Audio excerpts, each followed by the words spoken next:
ओम शांति। मैं 62 में पहली बार ज्ञान में आई। उस समय मेरी गवर्नमेंट जॉब कुरुक्षेत्र के पास झांसा में लगी। तो वहाँ पर कुछ टाइम के बाद करनाल से मनोहर दादी जी आए। मनोहर दादी का जीवन, उनका बोलना, उनका स्नेह ऐसा मुझे आकर्षित किया कि मैंने जीवन में लक्ष्य रखा कि जीवन बनाना है तो ऐसा बनाना है। बस उनको देख करके अपने मन में पक्का विचार किया और फिर बार बार दिल करता था कि उनके पास जाऊं। तो पहले तो झांसा थी, फिर उसके बाद पानीपत ट्रांसफ़र हो गई। लेकिन उनका व्यक्तित्व और उनका जो स्नेह था, बोलचाल, ढंग बहुत अच्छा लगा, जिसने मुझे ज्ञान में आकर्षित किया। और उनके जीवन में आपको और कौन सी विशेषताएं बहुत अच्छी लगी कि आपने सोचा कि मुझे ऐसा ही बनना है? उनका जो स्नेह, सेवा भाव, मधुरता और जो उनके अंदर कुमारियों के प्रति बहुत भावना थी।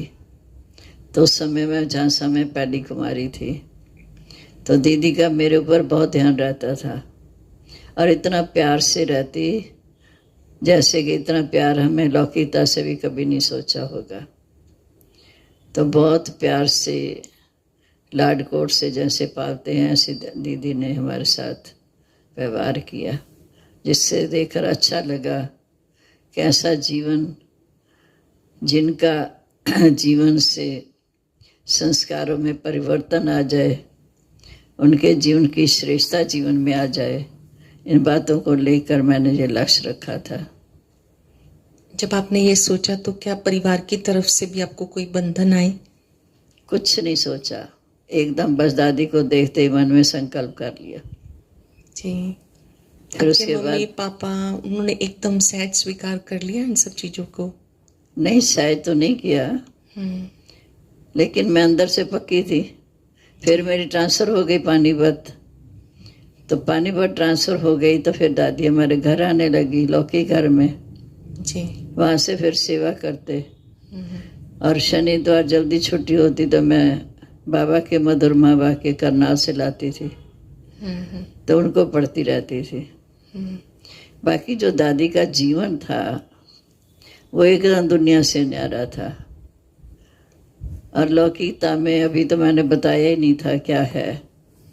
बस जैसे मेरे को कहते गए कि ये परिवर्तन आपको करना है, जी हाँ, ये काम करना, जी हाँ, सोचते नहीं थे।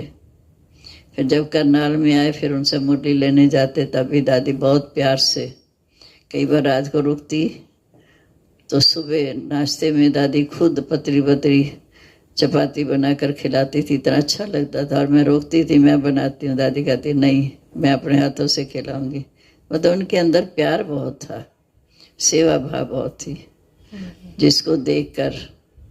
और उनका सेवा भाव इतना होता था कि कोई भी आ जाता, हर घड़ी सेवा में जुटे रहते थे। और दूसरा, राजयोग का बहुत अच्छा अभ्यास था। कुछ भी हो जाए, एक बार मैं कोई काम कर रही थी या वहीं का ही, करनाल का ही, तो योग का टाइम था। दादी ने कहा छोड़ो छोड़ो सब काम, चलो योग करो। मेरे को उस समय बड़ा अजीब लगा। मैं कहा काम तो जग का ही कार्य और मुझे पूरा करना है। लेकिन दादी का नहीं, ये काम होते रहेंगे। मतलब उनको योग का इतना महत्व था, इतना काम को महत्व नहीं देते थे। ऐसी ऐसी बातें सीखने को मिली। रात को हम सोते थे आंगन में, तो सुबह देखते थे कि दादी 3:45 बजे अपना उठकर तैयार होकर सबको उठा देती थी, उठो उठो चलो मेडिटेशन करो। तो ये बातें मेरे को बहुत अच्छी लगी, जिसके कारण फिर मैं उनके संग रही और उनकी पालना में रही। और उन्होंने भी बहुत अच्छी तरह से पालना देकर मेरा जीवन बनाया। फिर लौकिकता में तो अभी बात शुरू ही नहीं थी, वो तो बाद में जब घर में सेवा शुरू हुई तब माता जी तो उनके साथ बिठाती थी कि भी ये चलेंगे ज्ञान में तो मैं आपे चल पड़ूंगी, भी मेरे को रुकावट नहीं डालेंगे। तब उनको बिठाते, फिर मोहल्ले में भी कुछ आत्मा इकट्ठी करते, तो दादी उनका सत्संग करती, सबको ये आत्मा का परमात्मा का परिचय देते। फिर उसके बाद दादी को फिर मैं करनाल बस स्टैंड तक छोड़ आती। दादी जी आपके घर में ख्याल बाजार में आते थे? हमारा घर खैर बाजार में था। तो वहाँ पे सबके बीच में सत्संग भी करते थे, माता जी भी, आसपास वाले वो भी सुनते थे, फिर आप भी बैठ के सुनते थे? मैं कम सुनती थी, माता जी ज़्यादा सुनते थे। कारण क्या था कि जैसे दादी जी आ गए अचानक, तो बाहर की चीज़ें तो खाते नहीं थे, तो मैं सबको इकट्ठा करके बिठाती, थोड़ा शुरू कराती, फिर मैं उनके लिए कोई फ्रूट लेने भागती, जी। क्योंकि उस समय घर में कोई होता नहीं था। तो फ्रूट लेकर आती, फिर उनको जैसे सत्संग पूरा हुआ फल फ्रूट खिलाकर फिर उनको वापस छोड़ आती थी बस अड्डे।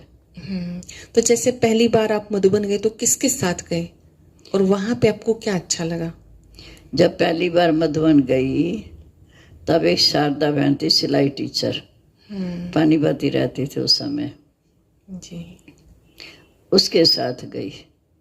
और वहाँ जैसे ही हमने गेट के अंदर पांव रखा तब ऐसा फील हुआ जैसे कोई विशेष संसार में आ गई। बहुत अनोखा वाइब्रेशन, बहुत अच्छे, चारों तरफ वातावरण एकदम शांत। मतलब ऐसा लगता था जैसे कोई फरिश्तों की दुनिया है, जैसे स्वर्ग की दुनिया आ गई है जहाँ मैं पहुँची हूँ। उस समय बड़ा अजीब और ऐसा लगा था जैसे कि पता नहीं हमारे लिए भगवान ने कैसी दुनिया रची है। जो दुनिया तो लगी दूसरी, और यहाँ के एकदम देवताओं की, फरिश्तों जैसी चाल चलन सबकी ऐसे जैसे सफ़ेद वस्त्रधारी फरिश्ते चल रहे हैं। तो समय बहुत वातावरण अजीब लगा, अच्छा लगा, जिसको देखकर फिर मैं कई दिन वहाँ रुकी थी। आप बाबा से कहाँ पर मिले थे पहली बार? जब मैं शुरू में ही अभी ज्ञान में चली थी, 62 की बात है, तब बाबा यहाँ दिल्ली में मेजर की कोठी पर आए थे। जी। तो मैं झांसा में सर्विस करती थी। तब मनोहर दादी ने कहा चल तेरे को बाबा से मिला लो। तो मैं मनोहर दादी के साथ दिल्ली में गई। तो मेजर की कोठी पे बाबा आए हुए थे। जैसे मैं पहुंची तो बाबा ऐसे खड़े थे धोती कुर्ते के साथ। इतना उनके चेहरे से वाइब्रेशन आ रहे थे जैसे कोई निराले। तो मैं अभी काफ़ी दूरी पर ही थी, जहाँ तक मुझे ख्याल है। मुझे नहीं पता कैसे मैं उड़ करके बाबा के बाजू में समा गई। बाबा ने इतना प्यार किया, इतना प्यार किया, सिर पे हाथ रखा, कहा मेरी वारिस बच्ची आई है। तब मेरे आंखों में आंसू आ गए। मैंने कहा बाबा पानीपत में तो कुछ है ही नहीं। फिर बाबा ने मेरा हाथ मनोहर दादी के हाथ में दिया, कहा इस बच्ची की संभाल करनी है। बस दिल ऐसा करता बाबा के सामने दृष्टि लेते रहो, लेते रहो। इतनी शक्तिशाली दृष्टि थी जहाँ पर फिर मेरे को और पक्का निश्चय हो गया।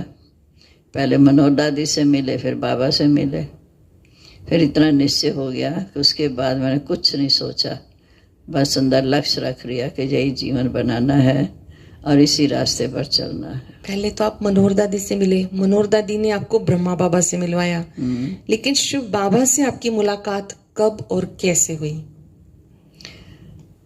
शिव बाबा की मुलाकात तो बाबा के द्वारा उसी समय ही पता चल गया था, लेकिन उसके बाद शायद मुझे लगता है कि 69 में बाबा व्यक्त हुए जी। तो शायद 70 में या 69 लास्ट में वैसे मधुबन गई हूँ पहली बार शारदा बहन के साथ। तब पानीपत में रामकली बहन शारदा बहन रहते थे।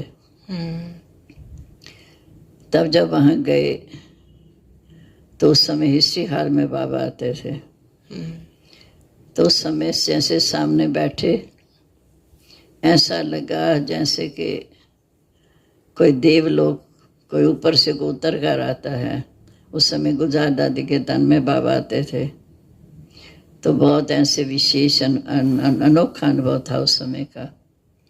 कि जो बाबा से मिले, और बाबा के उस समय तो बाबा एक ही से मिलते थे, तो बाबा से मिले।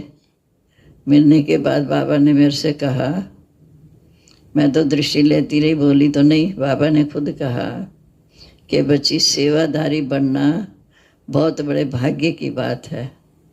मैंने कहा जी बाबा। फिर बाबा ने टोली दी, प्यार किया। फिर उसके बाद हम नीचे उतरा स्टेज से, बारी बारियों से सब जा रहे थे। गुलजार दादी के तन में बाप दादा का आना और आपसे मिलना वो तो बहुत बार हुआ होगा, बाद में तो मिलता ही रहे। और वरदान भी आपको अलग अलग समय पे पर्सनली बहुत सारे मिले हैं। अलग अलग मिले हैं। वो कौन कौन से हैं जो मिले हैं? जैसे एक तो ये बाबा ने कहा सेवाधारी बनना, पहले ब्रह्मा बाबा के द्वारा कहा मेरी वारिस बच्ची आई है। ऐसे और कौन कौन से वरदान हैं जो आपको अब तक भी याद रहते हैं या आपको बहुत सुख देते हैं?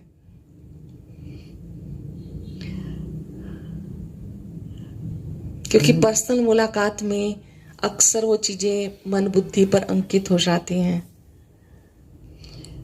वास्तव में जब मैं बेजर की कोठी पे बाबा से मिली हूँ, उसके बाद तो बाबा बिछड़ गए। वो माउंट आबू आ गए, मैं पानीपत चली गई। उस समय तो मेरे पास क्या था, बस उनकी याद आती थी। फिर मैं घर बैठे उनको पत्र लिखती थी। पत्र लिखती थी तो उसका जवाब बहुत जल्दी आता था जी। उसमें बाबा मेरे को कोई शिक्षाएं लिखकर भेजते थे जी। और मैं पत्र को बार बार पढ़ती थी, दिल पे रखती थी। कहते भगवान ने मुझे पत्र लिखा है। कुछ टाइम बाद फिर उसे पढ़ के सुनना पढ़ना। फिर कुछ दिन बीते, फिर कहती फिर पत्र लिखूं। ऐसे यहाँ तो पत्रों के द्वारा बाबा से मिलन हुआ। और साकार में जब मधुबन गए तो बाबा तो पहचान गए।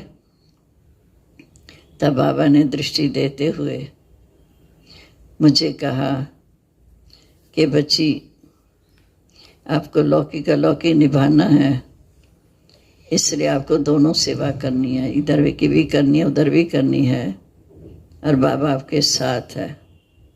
जी। क्योंकि उस समय हमारे लौकी माता ही ने शरीर छोड़ा था। तब बाबा ने ये शब्द बोले थे। तो मैं शांत रहती थी, लेकिन बाबा फिर भी पूरा हर प्रकार का ध्यान देकर जैसे मुझे शिक्षाओं से भरपूर करते थे। बाबा के अंदर ये भावना थी कि ये बच्ची बाबा की वारिस बच्ची बनकर रहे। इस भाव से बाबा उस दृष्टि से देखते थे। पानीपत में सेवाएं कब से शुरू हुई? पानीपत में सेवा वास्तव में जो हमारे लौकी घर में शुरू हुई वो अप्रैल 63 में, 31 मार्च 1963 में पानीपत आई।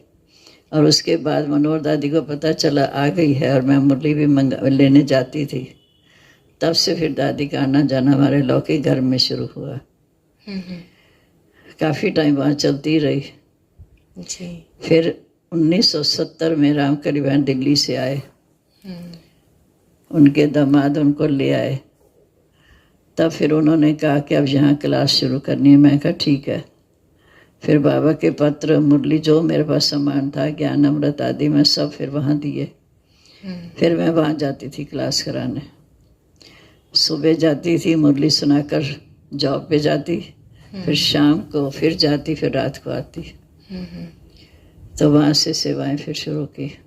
उसके बाद फिर मॉडल टाउन में सेवाओं का प्रारंभ हुआ। वहाँ सेवा करते हुए काफ़ी टाइम बीत गया। फिर शायद 81 की बात है। इससे पहले 79 में हमने एक बहुत बड़ी शोभा यात्रा निकाली। प्रदर्शनियाँ तो होती थी पहले। एक बार आर्य समाजियों का झुंड आ गया, माताएं थी, मुकाबला करने लगी, ये क्या नया धर्म स्थापन किया। कहा कैसी आपके माँ बाप हैं जिन्होंने आपको इधर लगाया। तो उनका तो विचार दूसरा था। जी। शादी वगैरह का कि आपके लिए हम सुंदर लड़का देखें, ये देखें। मैं कहा ले आओ, कोई बात नहीं, वो भी ज्ञान सुन लेगा। तो पहले तो उन्होंने काफ़ी वो किया, फिर वह खैर शांत होकर फिर चली गई थी। फिर जब हमने यात्रा निकाली तो उस यात्रा में माडा टाउन से 2-3 जुगल निकले जो बहुत अच्छे थे 79 में। 79 में। फिर हमारे पास दादी प्रकाश मणि 8-10 के ग्रुप के साथ, जिसमें गंगे दादी भी थी, मिठू दादी भी थी, ऐसे और भी दादियाँ थी। तो वहाँ पर ही छोटे सा मकान था जहाँ पर गीता पाठशाला थी, रामकली बहन रहते थे। फिर हमने साथ की धर्मशाला ली जी। उस धर्मशाला में प्रोग्राम किया। प्रोग्राम करने के बाद फिर दादी तो चले गए क्योंकि छोटा स्थान था। तो जब दादी चले गए, फिर जब मैं मधुबन गई तब दीदी ने कहा, दीदी मनमोहनी ने, कि सरला मैंने पानीपत आना है। मैं कहा बहुत अच्छा है, आओ स्वागत है। फिर मैं वापस आई। फिर कुछ टाइम के बाद दीदी दिल्ली पांडव भवन में आए। फिर मैंने कहा, उस समय मनोहर दादी तो मधुबन चले गए जब बाबा व्यक्त हुए। फिर ब्रिजभूषा दादी थे। तो मैंने कहा ब्रिजभूषा दादी को, मैं कैसे ऐसे दीदी कह रहे थे तो चल के एक बार निमंत्रण दे आते हैं। तो ब्रिजभूषा दादी को लेके मैं दिल्ली गई। अभी मैं सामने गेट पर ही पहुंची थी दीदी के सामने, और दीदी स्टेज पर थे। देखते ही कहा, देखो मेरे को लेने आई है। मैं बड़ी खुश हुई, सब मेरी तरफ देखने लग गए। फिर मैं नज़दीक गई। मैंने कहा, दीदी आपको निमंत्रण देने, आप चलो। फिर दीदी ने प्रोग्राम बनाया। फिर वो भी उसी छोटी कुटिया में आए जो गीता पाठशाला थी जी। उसके बाद उनका परिवार में थोड़ी खिटपिट हुई आपस में। जब खिटपिट हुई तो मैं शाम को आती थी सेवा करने। तो ये दोनों जा रहे थे पुलिस में, थाना पास था हमारे।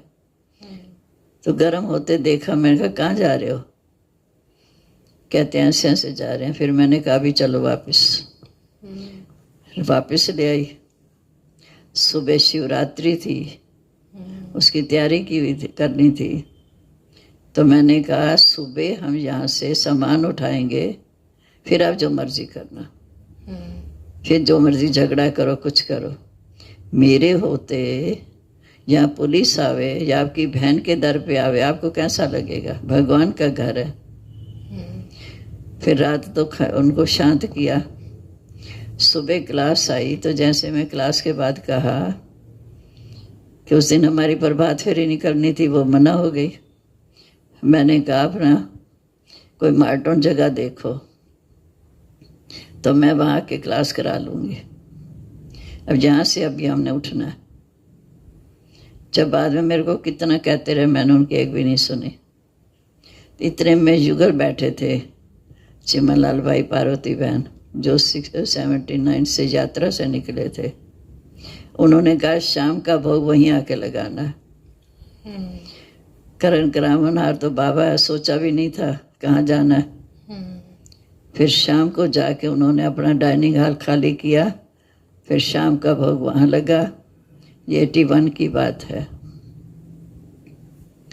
फिर वहाँ फिर मार्टन की सेवा शुरू हो गई।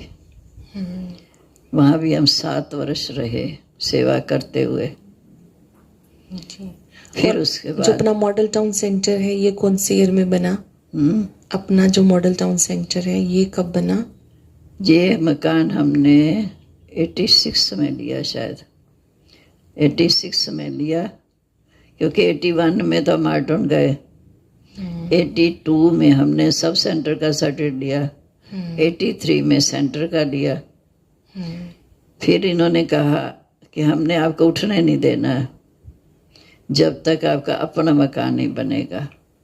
फिर 7 वर्ष रहने के बाद फिर हमने अपनी जगह देखी। ये 86 में स्थान खरीदा, 87 में इसको बनाया। क्योंकि मेरी मेडिकल छुट्टियां पड़ी थी तो मैं छुट्टियां डेली करके यहाँ बैठती थी आंगन में। वाकफ बोर्ड की जगह थी, वो भी आ जाते थे कई बार।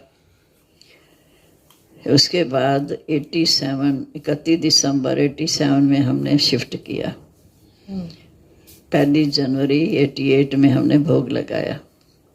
अब तक तो अपने मॉडल टाउन सेंटर के अंतर्गत मैं समझती हूँ 42 सेंटर हैं और 400-500 गीता पाठशालाएं हैं। मतलब एक मॉडल टाउन सेंटर बनने के बाद अपने 42 सेंटर्स बने।